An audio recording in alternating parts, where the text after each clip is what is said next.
So my name is Karim McDonald. I'm originally from Oklahoma City, Oklahoma, but I claim Washington, and I coach at Green River College. I'm the head women's basketball coach there. I think for me with my athletes, I think it's just a sacrifice. I understand that it's not easy, especially with the women demographic. Like, they're very intelligent, so I don't think we teach them enough of how to sacrifice. Like, what does it look like? I mean, I feel like in life we've taught them how to provide and be like stable, but like sometimes you have to go after your goal. My mom was very much going after her goal when she was a teacher, so I feel like for me, like, trying to teach young women how to be leaders is the key point. And like, you can't be a leader without sacrifice or some type of like struggle. So that's like what I kind of viewpoint as. So if they're like willing to sacrifice what their goal is, they're ultimately going to reach it. But I don't want to be complacent. I always press them like, what do you want to be? Like, who do you want to be when you go to this next spot? Do you just want to be a spot up shooter for a case, or do you just want to be a 3-and-D? Like, do you actually feel like if I had scored 1,000 points and now coach asked me to run plays the whole time, that's not who you're going to be. So I always think about, ask them like, what do you want for your fit? Like, is it a good fit, or are you just trying to go to a level that like you think is perfect for you, right?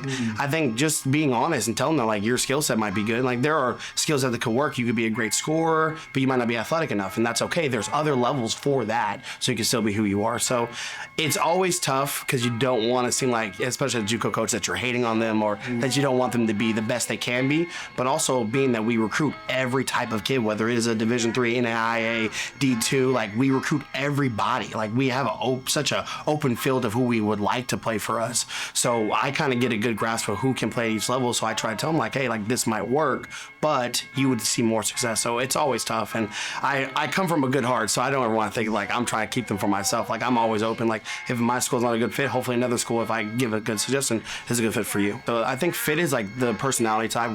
Can you believe from a coach? Because obviously you have 3 conversations and maybe a whole day visit, so you don't really get to know someone in that short span of time. So it matches with your ideals, because at the end of the day, basketball stops at some point. Yes, you do your workouts for the full year, but fit is about how can I handle my down days, not my days that I get to be in a gym. That's what we tell everybody. Like, we still allow kids in our program to still be kids and like go through things. So fit is about what type of personality the coach has. Do you enjoy the school, and what's your downtime really look like? I would love people to ask me like, how have players been in your program and what did they go through? Like, I would love to ask that question, because I always, we try to connect alumni with freshmen and sophomores with freshmen, but I would love to ask someone like, hey, what's one player that's struggled that has had success? I think that's the biggest thing, because again, nothing's promised. Like, a lot of people come for, in the playing standpoint of 32 minutes, probably 30 minutes. Now I'm asking them to play 22, possibly maybe 18.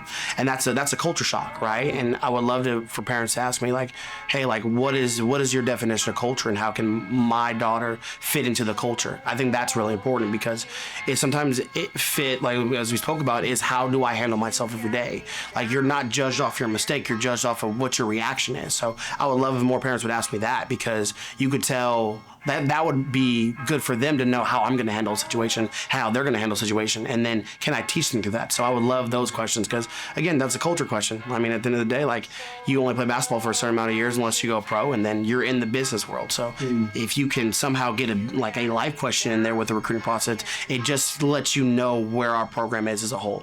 So I would tell them as a sophomore, make sure you have the right people around you. I mean, that's the most important thing. Obviously, like, you have to live and breathe basketball for a little bit, and like make sure you take your rest days, get in the weight room, but you have to have supportive people. I mean, characteristics is what make good basketball players at the end of the day, because I've had friends that have seen better players have worse attitudes and not make it on a team, and they did.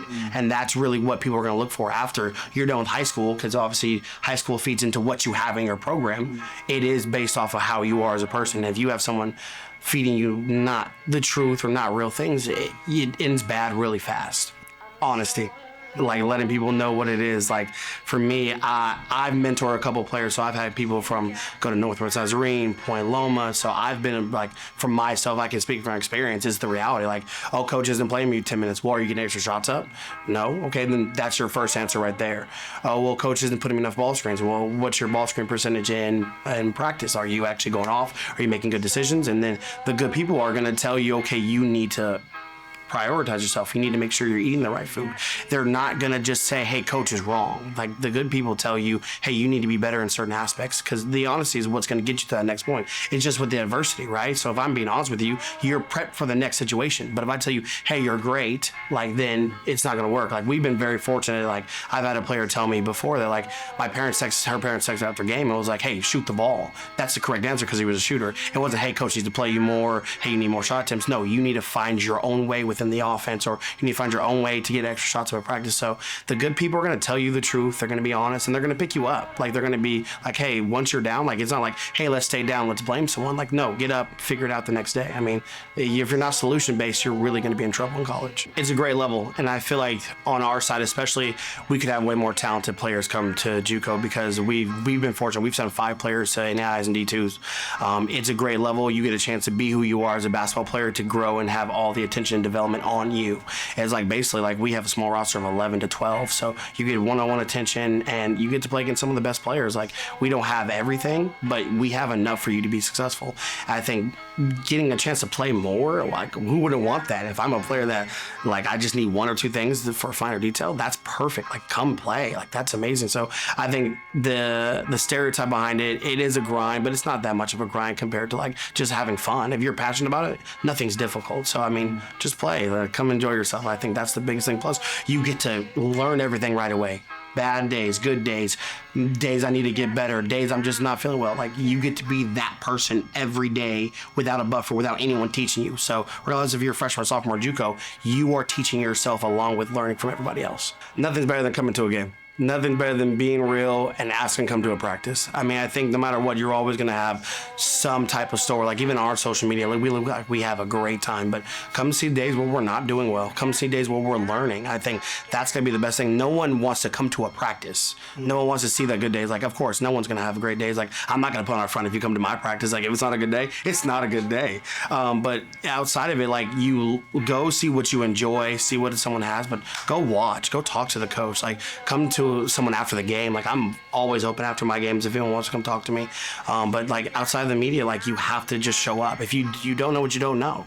So if you show up and you're present, you kind of watch the interactions between everyone, then you can kind of get a firsthand aspect of what's actually going on, what's real. Because everything, like, I could post 3 happy photos, but I could be upset. I could not even be there, right? So that's got to be the key thing for everyone. Show up, be present, ask questions, and, you know, word of word, like word travel. So if you say, hey, do you know this coach here? Like, they'll ask you to come. Like, it won't be that difficult.